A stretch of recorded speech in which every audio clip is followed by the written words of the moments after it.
या देवी सर्वभूतेषु शक्तिरूपेण संस्थिता नमस्तस्यै नमस्तस्यै नमस्तस्यै नमो नमः। जय माता दी। 9वां अध्याय मार्कंडेय पुराण के सावर्णिक मनवंतर की कथा के अंतर्गत 9वें अध्याय में महर्षि मेधा राजा सुरथ और समाधि नामक वैश्य को निशुंभ के वध का प्रसंग सुनाते हैं। ओम नमः चंडिकाय नमः। इस अध्याय का पाठ करते समय हमें इस प्रकार माता रानी का ध्यान करना चाहिए। मैं अर्धनारीश्वर के श्री विग्रह की निरंतर शरण लेता हूँ। उसका वर्ण बंदूक पुष्प और सुवर्ण के समान रक्तपीत मिश्रित है। वह अपनी भुजाओं में सुंदर अक्षमाला, पाश, अंकुश और वरद मुद्रा धारण करता है। अर्धचंद्र उनका आभूषण है तथा वह 3 नेत्रों से सुशोभित है। राजा ने कहा, भगवान, आपने रक्त बीज के वध के संबंध रखने वाला देवी चरित्र का यह अद्भुत महात्म्य मुझे बतलाया। अब रक्त बीज के मारे जाने पर अत्यंत क्रोध में भरे हुए शुंभ और निशुंभ ने जो कर्म किया उसे मैं सुनना चाहता हूँ। महर्षि मेधा कहते हैं, युद्ध में रक्त बीज तथा अन्य दैत्यों के मारे जाने पर शुंभ और निशुंभ के क्रोध की सीमा ना रही। अपनी विशाल सेना इस प्रकार मारी जाती देख निशुंभ अमरस में भरकर देवी माँ की ओर दौड़ा। उसके साथ असुरों की प्रधान सेना थी।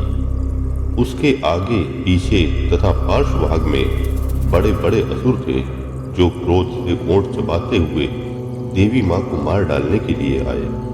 महापराक्रमी शुंभ भी अपनी सेना के साथ मातृगणों से युद्ध करके क्रोधवश चंडिका माँ को मारने के लिए आ पहुंचा। तब देवी माँ के साथ शुंभ और निशुंभ का घोर संग्राम छिड़ गया। वे दोनों दैत्य मेघों की भांति बाणों की भयंकर वर्षा कर रहे थे।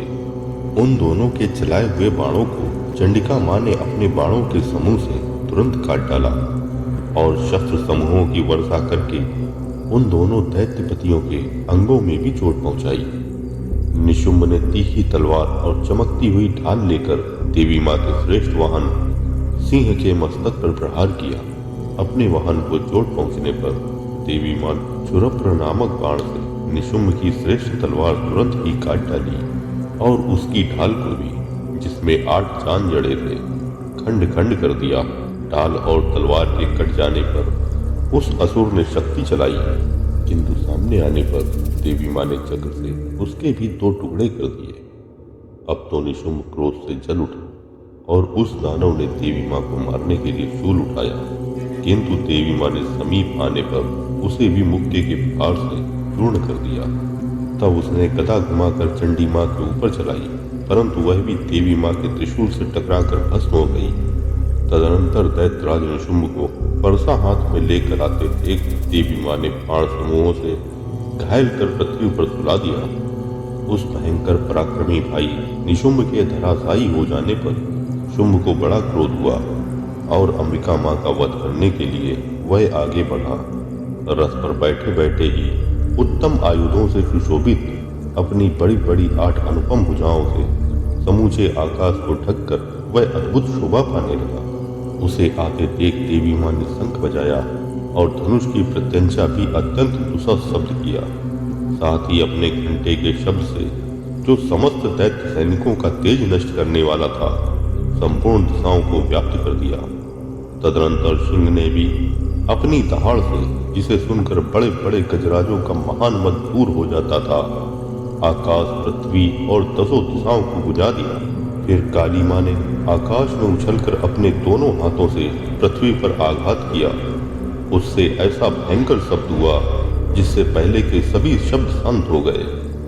तत्पश्चात शिवदूती माँ ने दैत्यों के लिए अमंगलजनक अट्टहास किया। इन शब्दों को सुनकर समस्त असुर थर्रा उठे, किंतु शुंभ को बड़ा क्रोध हुआ। उस समय देवी माँ ने जब शुंभ को लक्ष्य करके कहा, ओ दुरात्मन, खड़ा रहे, खड़ा रहे, तभी आकाश में खड़े हुए देवता बोल उठे, जय हो, जय हो। शुंभ ने वहां आकर ज्वालाओं से युक्त अत्यंत भयानक शक्ति चलाई। अग्निमय पर्वत के समान आती हुई उस शक्ति को देवी माँ ने बड़े भारी भूखे से दूर हटा दिया। उस समय शुंभ के सिंहनाद से तीनों लोग गूंज उठे। हे राजन, उसकी प्रतिध्वनि से वज्रपात के समान भयंकर शब्द हुआ, जिसने अन्य सब शब्दों को जीत लिया। शुंभ के चलाए हुए बाणों के देवी माँ ने और देवी माँ के चलाए हुए बाणों के शुंभ ने अपने भयंकर बाणों द्वारा सैकड़ों और हजारों टुकड़े कर दिए। तब क्रोध में भरी हुई चंडिका माँ ने शुंभ को शूल से मारा। उसके आघात से मूर्छित हो वह पृथ्वी पर गिर पड़ा। इतने में ही निशुंभ को चेतना हुई और उसने धनुष हाथ में लेकर बाणों द्वारा देवी माँ, काली माँ तथा सिंह को घायल कर डाला। फिर उस दैत्यराज ने 10,000 बाहें बनाकर चक्रों के प्रहार से चंडिका माँ को आच्छादित कर दिया। तब दुर्गम पीड़ा का नाश करने वाली भगवती दुर्गा माँ ने कुपित होकर अपने बाणों से उन चक्रों तथा बाणों को काट गिराया। यह देख निशुंभ दैत्य सेना के साथ चंडिका माँ का वध करने के लिए हाथ में गदा ले बड़े वेग से दौड़ा। उसके आते ही चंडी माँ ने तीखी धार वाली तलवार से उसकी गदा को शीघ्र ही काट डाला। तब उसने शूल हाथ में ले लिया। देवताओं को पीड़ा देने वाले निशुंभ को शूल हाथ में लिए आते देख चंडिका माँ ने वेग से चलाए हुए अपने शूल से उसकी छाती छेद डाली। शूल से विदीर्ण हो जाने पर उसकी छाती से एक दूसरा महाबली एवं महापराक्रमी पुरुष खड़ी रहे कहता हुआ निकला। उस निकले हुए पुरुष की बात सुनकर देवी माँ हंस पड़ी और खड़ग से उन्होंने उसका मस्तक काट डाला। फिर तो वह पृथ्वी पर गिर पड़ा। तदनंतर सिंह अपनी दाढ़ों से असुरों की गर्दन कुचल कर खाने लगा। यह बड़ा भयंकर दृश्य था। उधर काली माँ तथा शिवदूती माँ ने भी अन्यान्य दैत्यों का भक्षण आरंभ कर दिया। कौमारी माँ की शक्ति से विदीर्ण होकर कितने ही महादैत्य नष्ट हो गए। ब्रह्माणी माँ के मंत्र युक्त जल से निस्तेज होकर कितने ही भाग खड़े हुए। कितने ही दैत्य माहेश्वरी माँ के त्रिशूल से छिन्न भिन्न हो धराशायी हो गए। वाराही माँ के थूथुन के आघात से कितनों का पृथ्वी पर कचूमर निकल गया। वैष्णवी माँ ने भी अपने चक्र से दानवों के टुकड़े टुकड़े कर डाले। ऐन्द्री माँ के हाथ से छूटे हुए वज्र से भी कितने ही प्राणों से हाथ धो बैठे। कुछ असुर नष्ट हो गए, कुछ उस महायुद्ध से भाग गए तथा कितने ही काली माँ, शिवदूती माँ तथा सिंह के ग्रास बन गए। श्री मार्कंडेय पुराणे सावर्णिके मन्वंतरे देवी महात्म्य निशुंभ वधो नाम 9वां अध्याय। ओम तत्सत्। जय माता।